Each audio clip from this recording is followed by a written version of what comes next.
Hey, this is Mr. Reed, and this is the 2017 AP Chemistry exam. We're going to be going through three different 4-point problems. Free response problems number 4, number 5, and number 6. This is going to kind of finish off our 2017 review. So you can see this number 4, again, worth 4-point problem.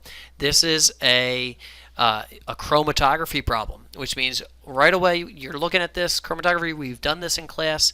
You're thinking intermolecular forces, okay? Intermolecular forces. You want to take a look, though. What is this solvent down here? This solvent is a non-polar solvent, which means the things that are going to go the highest, the fastest, will be non-polar things. The things that are going to be held back are polar things. And so if this was a polar solvent, it would be totally the opposite. In class, we did a polar solvent, which means the things on the highest point that travel the furthest would be polar. Okay, and so you can see right here it says which dye, A, B, or C, is the least polar. So the least polar obviously would be dye C. Why is dye C the least polar? Well, it is traveled the most. It's traveled the furthest. It has traveled the furthest. And since it's traveled the furthest, you know that this non-polar dye is going to be attracted to the non-polar solvent. Okay, the non-polar dye is attracted to the non-polar solvent. And so you get 2 points for this. Number 1 point for saying dye C and referencing the chromatogram that it went furthest. 1 point for the discussion of the non-polar dye is going to be attracted to the non-polar solvent, or you could say the non-polar dye is not attracted to the polar paper. Okay. And then it says which dye, B is saying which dye is present in the unknown sample. So the unknown sample is right here. Remember, you're looking at percentages. You can see A has gone about 50% of the way, which means this is going about 50% of the way as well. You can see where the solvent front is, tells us the percentage. Remember that RF value, that retardation factor value, tells us the percentage. It's just a percentage of how far it's traveled according to the solvent front. Obviously, dye C has it's traveled a greater percentage, dye B a less percentage. This dye A has traveled about 50%. So dye A is the correct answer. And how do you know? Well, you're saying something about that RF value, or you're saying something about it's traveled 50% of the way. It's traveled 50% of, approximately 50% of the solvent front. So you're having a discussion about the solvent front there and how far it has traveled between both cases. That's worth 2 points. 1 point for saying dye A and 1 point for your justification. 4-point problem, number 4. Let's travel to number 5. Number 5 right away you're seeing and you're going, it is a thermo problem. We're going to be using Q equals MC change in T probably for this. You're doing your mass divided by molar mass gives me my moles.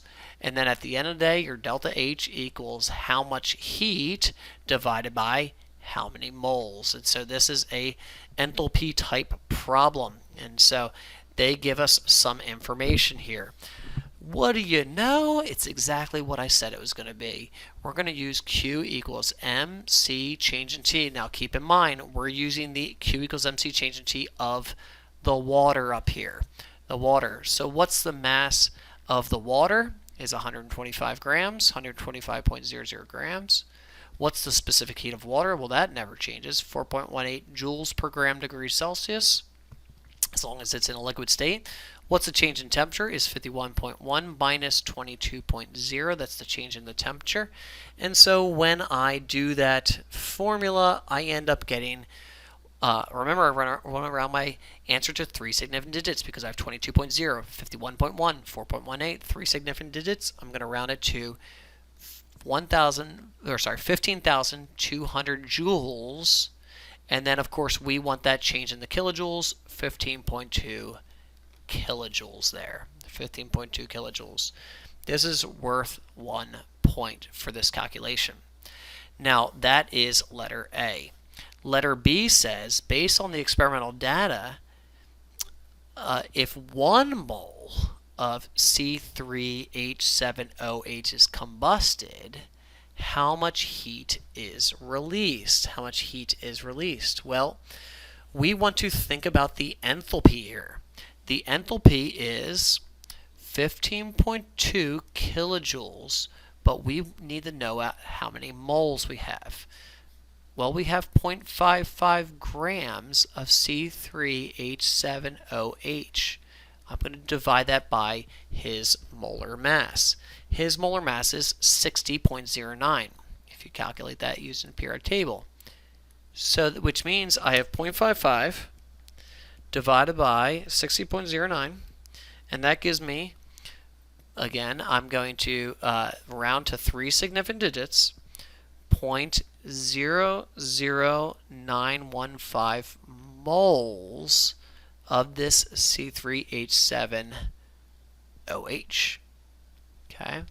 Well, what do I want to do? I want to find my delta H. My delta H is the amount of kilojoules per moles that I use. Well, I use 0.00915 moles, which means my delta H, my enthalpy of my reaction, 15.2 divided by that answer, ends up being 1,660 kilojoules per mole. Okay, and that is the enthalpy for my reaction. The enthalpy for my reaction. Well, what do you know? What do you know? Yep, that's my answer. They're looking for the enthalpy. That was per 1 mole. Okay, now obviously there were 2 moles in the reaction, but this, remember, we used more moles. It gave us more heat. That's my answer, is 1,660 kilojoules per mole. So I hope that helped for A and B. Let's take a look at how much that was worth for B. 1 point earned for the correct amount of heat released.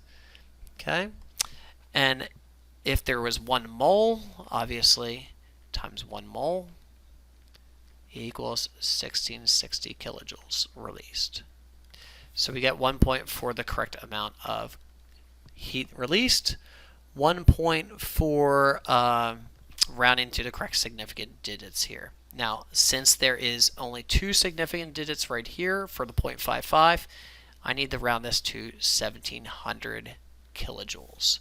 So rounding to the correct number of significant digits is worth the second point. So that was B. Let's go to C.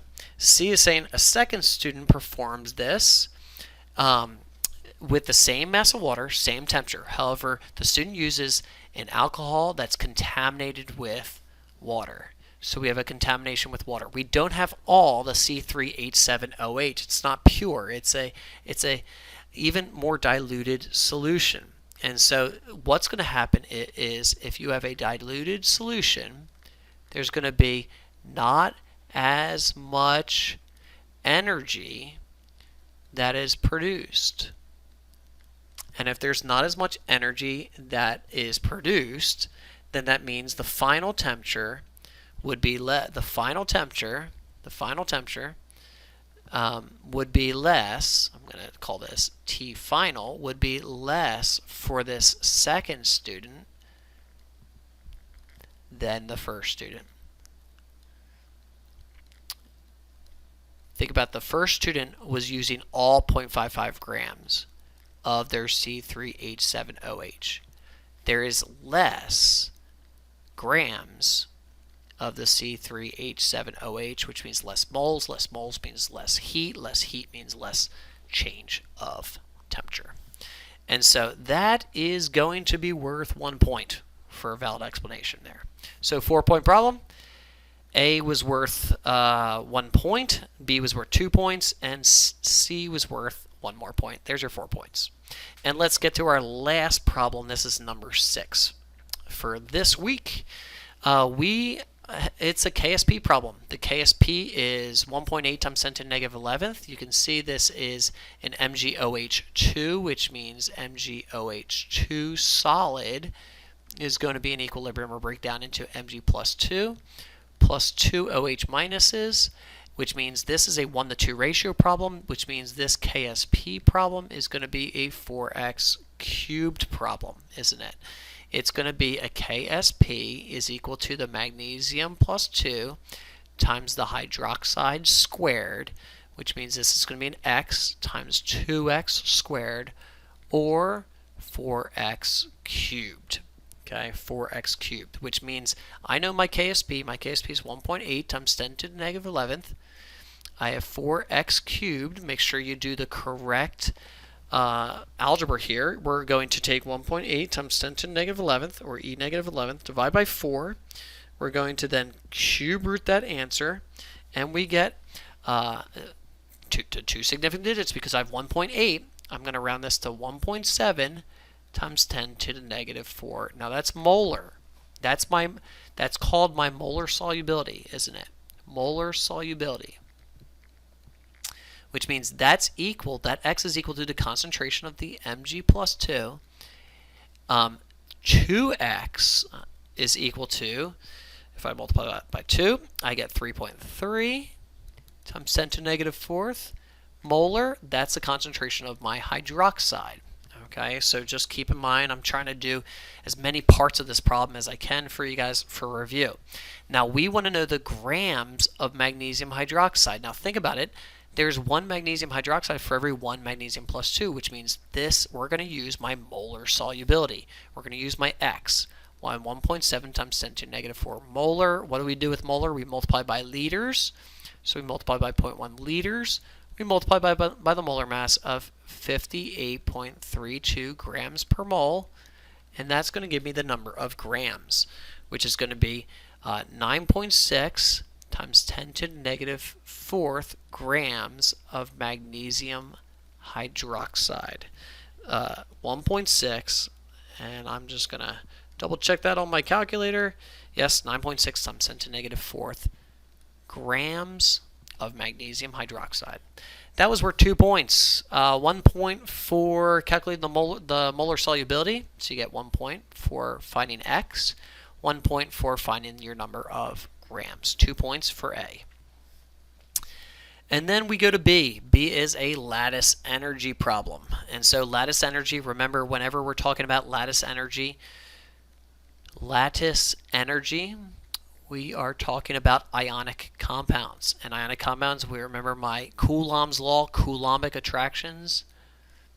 Coulombic attractions, that's a fancy word for positives and negatives attracting each other. That's equal to K Q over R squared, which means it's dependent upon the charges, number one, and it's dependent upon the radius, or the ionic radius, how big the ion is. And so they want to explain, why is strontium hydroxide less than the magnesium hydroxide? Well, look at the charges. The charges are the same. So the charges of positive 2 are the same, which means charges are not coming into play.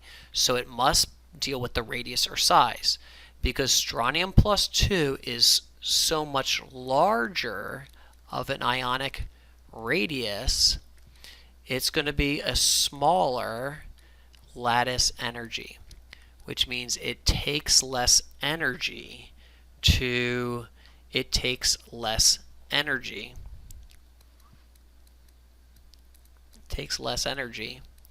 melt. And so you can see right here, this is worth a 2-point problem. 1 point for comparing the ionic sizes, okay? 1 point for comparing the ionic sizes, so saying that the strontium plus 2 is larger ionic radius, and 1 point for relating that to lattice energy. And so that the smaller the size, the less energy it takes to melt, or the lower the lattice energy. So we have 12 points overall. We have 4 points, 2 for A, 2 for B for number 4. We have 1 for A, 2 for B, and 1 for C for number 5. And number 6, 2 points for A, 2 points for B. Make sure you tell me how you did on number 4, number 5, and number 6. This was the 2017 AP Chemistry exam. Mr. Aiden signing off.